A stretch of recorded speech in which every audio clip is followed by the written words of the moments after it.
Good day, everyone, and welcome to the Starz second quarter 2025 earnings call.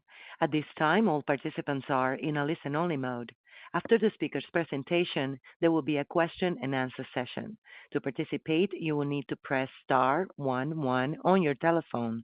You will then hear a message advising your hand is raised. To withdraw your question, simply press star 11 again. Please note, this conference is being recorded.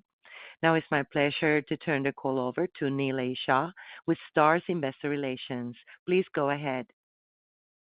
Good afternoon. Thank you for joining us for Starz Entertainment's fiscal 2025 second quarter earnings call. We'll begin with opening remarks from our President and CEO, Jeffrey Hirsch, followed by remarks from our CFO, Scott MacDonald. Also joining us on the call today is Allison Hoffman, President of Starz Networks.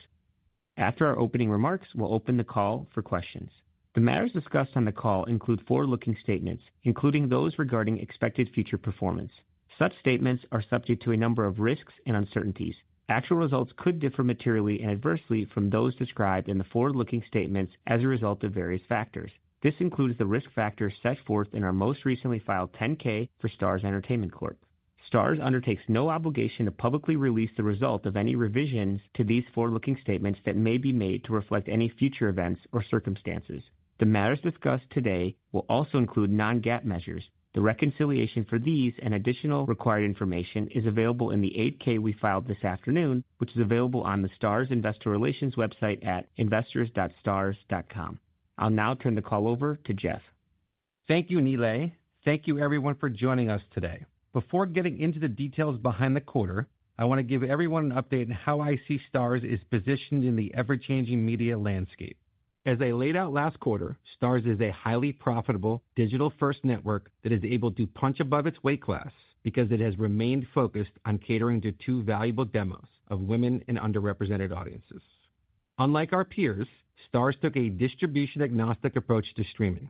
This resulted in a profitable transition and a business that has delivered consistently strong adjusted OIBDA performance.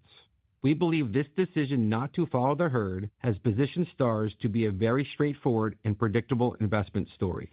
The investment case hinges on modest top-line and domestic OTT subscriber growth, coupled with lower content spend. We believe this combination should drive three key outputs. 1, higher adjusted OIBDA margins. 2, higher free cash flow. And 3, lower leverage.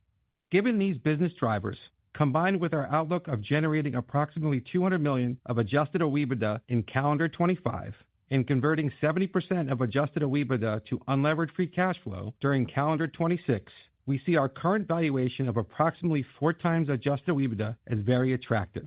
We believe this valuation disconnect will become more apparent in the coming quarters when several large media companies spin off their linear networks into standalone public companies.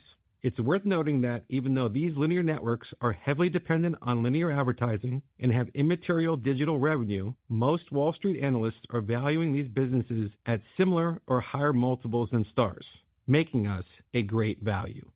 Turning to the operating fundamentals, we delivered adjusted OIBDA and revenue results inside our expectations despite some underperformance of BMF Season 4.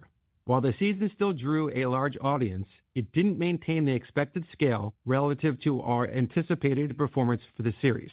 This resulted in modest sequential declines in OTT subscribers and revenue, which Scott will go into detail momentarily. Now more than ever, our priority continues to be laser-focused on making great stories that also drive the business. And we are thrilled to report that our highly anticipated and critically acclaimed Outlander prequel, Blood of My Blood, is already exceeding expectations. It has generated the third highest number of subscriber additions for a series premiere in Starz history, and viewership has exceeded the last episode of Outlander Season 7 by 40%. This impressive performance out of the gate has resulted in strong subscriber growth, and importantly, we are adding these subscribers with higher price promotions than the prior season of Outlander. Based on this momentum, we remain confident in our expectations of sequential revenue growth and OTT subscriber growth in the September and December quarters. Following Blood of My Blood, the slate features high-performing returning tentpoles such as Force and Raising Kanan, alongside the premiere of Spartacus, which is returning to the service after 12 years. With this tentpole-heavy slate, combined with strong film lineup that includes Ballerina and Oppenheimer, We expect to finish the year from a position of strength, setting us up for continued revenue growth in calendar 26. Looking forward, we will bring audiences several long-awaited premieres, including the final season of Outlander, P-Valley Season 3, as well as the launch of new Power prequel series, Origins, which will have a supersized 18-episode premiere season. We are also excited to bring our first Starz-owned and produced show, Fightland, to our viewers. In short, this is one of the most compelling content slates that Starz has had in several years. Most importantly, the slate is being delivered at superior economics on a per-episode basis relative to prior years. We expect the structural improvement in our content costs will build over the next several quarters. This is a key tenet to our investment case and bolsters our confidence that we can reach our 20% margin target run rate coming out of calendar 28. Given the strength of our slate we outlined, the stability of our streaming-first operating model, and our improving content cost structure, we are excited about the outlook of our business and believe Starz is the most misunderstood and undervalued stock in our sector. Now, Scott will take you through our key metrics and financial results. Scott?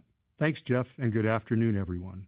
I will walk through the financial and operational highlights from the June quarter for Starz Networks, which includes our operations in the United States and Canada.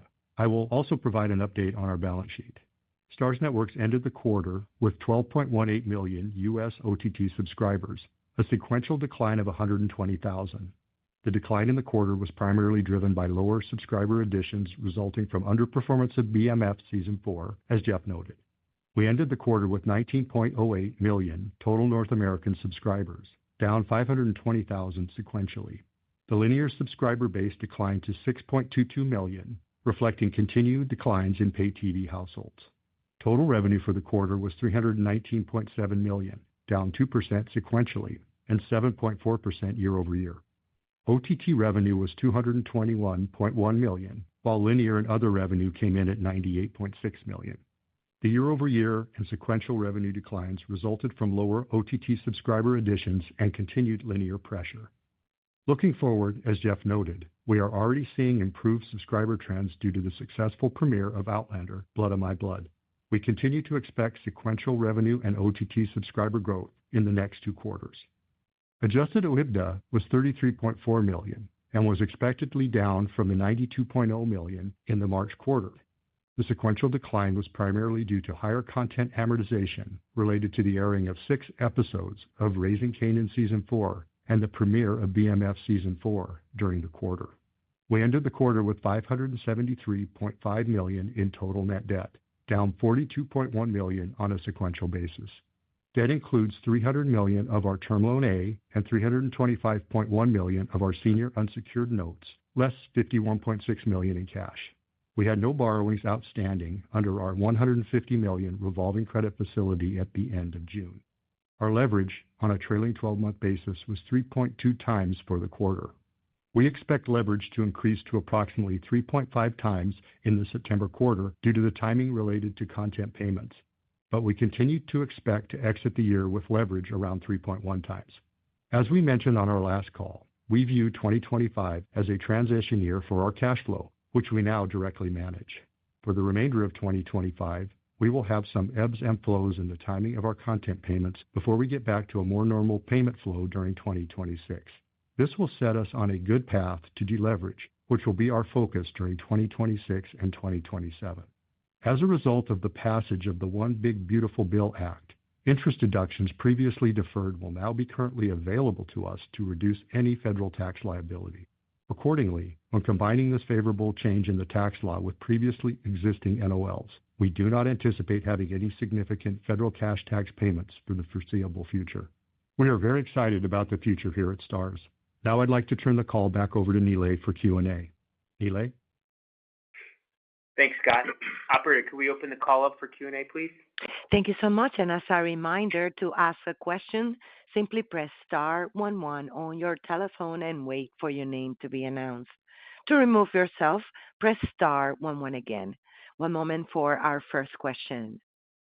And it's from the line of Brent Penter with Raymond James. Please proceed. Hey, everyone. Thanks for taking the questions. Jeff, appreciate the comments on M&A and the industry landscape. How do you all think about what defines scale in this business? And if you were to participate in M&A, are there any prerequisites that you would want to achieve before pursuing that, whether that be your leverage target, improving your equity valuation, any sort of operational metrics, or anything else that you would want to achieve before really actively pursuing M&A? Hey, Brent, thanks for the question. First of all, I think, we have a pretty, clear plan of delevering and getting to a 20% margin business coming out of calendar 28. So whether we participate or not in M&A, we will continue to focus on delivering that plan to our investors and to the business. I'm not going to really comment deeply on M&A, but what I would say is we think we've built a very valuable business, both with the serving of the two core demos that we are kind of the destination for. We have a phenomenal tech backend and a data stack that I think is unparalleled in the business. And so that makes us a very valuable asset, but it also sets us up to be a very strong platform to scale around. And I would think we like the demos we serve today. We think there's a lot of opportunity in those demos to expand outside of the subscription business, but still stay focused in those demos. And so I do think in the next, as other peers unwind their businesses and figure out who they are, there will be a lot of opportunity for us to scale our business in the next 12 to 24 months. Okay, got it. And then on the 20% EBITDA margin goal by 2028, you laid out last quarter kind of the path of how you get there on your content costs. If we get to 2028 and you've done better than that, what would be the likeliest reason? And vice versa, if we get to 2028 and you haven't quite hit that 20% margin, what would be the likeliest reason? So what would cause you to overachieve or underachieve that expectation? Great question. Look, I think there's really two core, there's two kind of core ways to get to the 20%. The biggest way is actually turning the slate over, de-aging it, and getting ownership back on the network. We have announced and we'll start production on Fightland. We talked about it being our first Starz owned and produced show. If you look at the season 1 of Fightland, the season 1 per hour episode cost is 30% lower than what we've seen in season 1 premieres on Starz over the last couple of years. So right off the bat, with the first show, we're seeing significant reduction in cost structure. And if you think about us getting to half of our slate, 4 shows by 2027, where we'll have ownership on that scale, you can see there's a real opportunity to put a lot of dollars to the OIBDA line. The other piece is we haven't even, factored in the international sales of Fightland, so that's incremental dollars to the business. And so as long as we continue to execute against the strategy of turning over the slate, getting ownership and de-aging, we'll hit that number coming out of calendar 28. I do think there's some other opportunities for us to take cost off the business. The other side of it is obviously revenue growth. We've talked about how revenue will start to grow again in third and fourth quarter and in calendar 26. So we can start to grow the top line again to 1 to 3% on top of, cost controls on the content side. I think we can actually, hit that number. We will be opportunistic. If we see some content that comes in that we think will really help the business, we will probably make a decision to put that on. But right now, again, I think we're simply laser focused on trying to, grow top line, but also get the cost structure of content into that $600 to $650 million range. And that puts us at 20% coming out of calendar 28. Okay, great. Thanks, Jeff. Thank you. Our next question comes from David Joyce with Seaport Research Partners. Please proceed. Thank you. A couple if I could. First on BMF, can you pinpoint what didn't work with that this time that made it miss your expectations, and what would you adjust since having a spin-off and franchise strategy that is important for you going forward? And then secondly, wanted to ask on the ARPUs that was above our expectations, and if you could just go through the puts and takes of price increases in your different distribution relationships and how that's impacting ARPU. Thanks. Great for the question. So, look, to start off, BMF was still a very large show for us. It just wasn't at the expectation we had in for growth in the quarter, and so it was really a gross ads issue. I don't think there's one thing that we can pinpoint to it. We did see some softness toward the end of season 3, but we thought we had corrected it in the story. But that's not to say that there was a lot of different things that went into the softness on gross ads for BMF. We do have 2 BMF similar type shows in development with Lionsgate. We like both those shows. But, we have the last episode airing tonight, and so we'll do what we normally do, which is get into the post-mortem on a show with the showrunners and do analysis and see whether it comes back or not. We do have a lot of great content in development. We talked about Kingmaker. We talked about, obviously, Fightland that's coming. And so we have a lot of opportunity to put shows on the air that I think serves that audience on scale that we can own. And so while I really was hoping that it would perform better, it's been a great show for us for the 3 years we've had it. We did see some softness and gross ads around that. Yeah, with respect to ARPU, this is Scott. It's been fairly consistent quarter over quarter on a year-over-year basis, which we think is relatively good for the business. When you look at ARPU, we were down just a little bit this quarter, primarily due to more customers on multi-month type offers, and we really like that kind of transition and getting more of a mix of that because that does help us with reducing churn over time. And I think to your question about rate and distribution relationships, look, we are again, we are set up to be a complementary service and sold with our partners. We make a lot of money for our partners. 80% of our customer base is either a la carte or rev share, which means 2 things. 1, customers are choosing Starz because the content is working, and 2, we're making money for our partners. And so we've got a really good relationship with our partners there. We have done 2 rate increases in the last 2 years. We do not have any plans to do a rate increase this year or next year. We do think there's going to be a lot of new distribution platforms coming online next year that will allow us to continue to grow the top line through subscriber growth and not have to go to the rate thing to grow the business. Great. Thank you. Our next question comes from David Karnovsky with JP Morgan. Please proceed. Hey, thank you. Jeff, with Blood of My Blood, maybe can you expand a bit on how much of Outlander's audience or sub base you think you've been able to carry over? And then maybe just more broadly, what kind of underlies your confidence that you can continue to transition, audiences to these new iterations of prior franchises? Maybe you can talk a bit to your track record here. Thank you. Yeah, I'm going to let Ali talk about Blood of My Blood and the track record, and then I'll jump in as well. Yeah, so thanks for the question. I think successful franchising is a real power here at Starz. Just for reference, our spin-offs, sequels, prequels typically deliver more than 85% of the original season's audience, and that compares to the industry that usually sees about half the audience go to sequels and spin-offs and prequels. So we're very good at this. The programming team and the producing teams work well together to do this and to really expand the storylines, make sure that there's story to tell, that there's characters that the audiences want to see.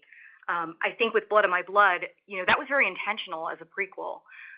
The idea is serve the Outlander audience really well in all of the things that they're looking for, time travel, history, fantasy, and of course romance, but also make it very accessible to a new audience. You don't have to have seen Outlander to love Blood of My Blood, and that's just what we're seeing. I think with the stats that Jeff noted, we're seeing a 40% lift over the final episode of Outlander.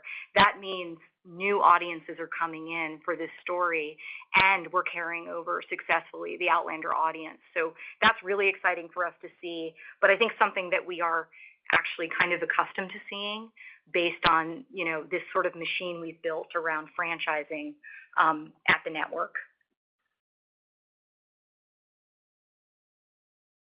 Thank you. One moment for our next question. And it comes from Matthew Harrigan with the Benchmark Company. Please proceed. Thank you. I think we have some sell-side groupthink going because most of my questions were already asked. But I was curious on Spartacus. It's been 12 years. I mean, the swords and sandals, shows and movies sometimes work really well, sometimes they don't. Obviously, Peacock had a fairly racy entry in that genre fairly recently. But what gives you the confidence that there's that much awareness of it still, and how do you get it to resonate with the urban and female demographic? And do you have fairly, I don't know, I'm sure you're not going to say you have lofty expectations for it, but is this something that you think could be a fairly long running series? And then secondly, I know it's absurdly early, but how would you characterize the changes in your relationship with Lionsgate television, thus far, structurally, mechanically, and I guess, socially, even though it's been just, literally just a few weeks out of the blocks? Thanks. Great question. I think, I've been at Starz now 10 years, and I don't think there's ever a time where I travel somewhere and somebody asks me, when is Spartacus coming back? I think it's one of the network-defining shows that we have. I think everybody in the building gets asked about Spartacus all the time. And so that's one of the reasons why we decided to bring it back after 12 years, is because there is such this swell of people outside the building looking for it to come back. If you look at the research that we've done around the show, again, the existing customers and new customers show that there's an incredible desire for us to put the show on the air and see it. If you look socially, since Comic-Con, and I was down at Comic-Con, you could just see the intensity around the show. And Stephen DeKnight online right now, there is insane intensity around when it's coming back, when it's going to air. And so we feel pretty good that, what we're seeing from the market outside, there's a real desire to have that show back on the air. I think one of the things that we've done differently in this iteration of Spartacus is we have an African American female gladiator in the show. The hope with that is for us to then be able to merge some of our existing core demos into the show. But I think the story is as traditional Spartacus as it's ever been. We've had the original crew, in terms of Steven and crew doing it. Karen Bailey on our team here who worked on the original, worked on it again. We were back in New Zealand, and so it has all the markings of a great Spartacus, and so we're excited for it to come back on the air. What is the relationship? Oh, and then the relationship with Lionsgate. I think the relationship's been great. I think having some natural, typical arm's length real relationship now has been good. We continue to talk about various shows. We just picked up another show with them. Obviously, Spartacus we're doing with them. We did 18 episodes of Origins, the Power spinoff them, and that was a really interesting, I think, collaboration to get to a price point that we got to 18 episodes, and so the relationship there has been great. And so I think hasn't really been much of a change. Obviously, we have a lot of business with them. We have to pay one. Excited for Ballerina to come on the air. And there's still some good overlap with Lionsgate folks on both boards. And so I think the relationship is as strong, if not better, than it was before we separated. I'm sure your black female gladiator will be just as hard to kill as John Wick. Thanks. That sounds great on Spartacus. My hope, and she's a little more aggressive than the Baba Yaga for sure. Thank you. And ladies and gentlemen, this concludes our Q&A session. I will turn it back to Nilay Shah for additional comments. Thank you, operator, and thank you, everyone. Please refer to the News and Events tab under the Investor Relations section of our website for a discussion of certain non-GAAP forward-looking measures discussed on this call. Thank you.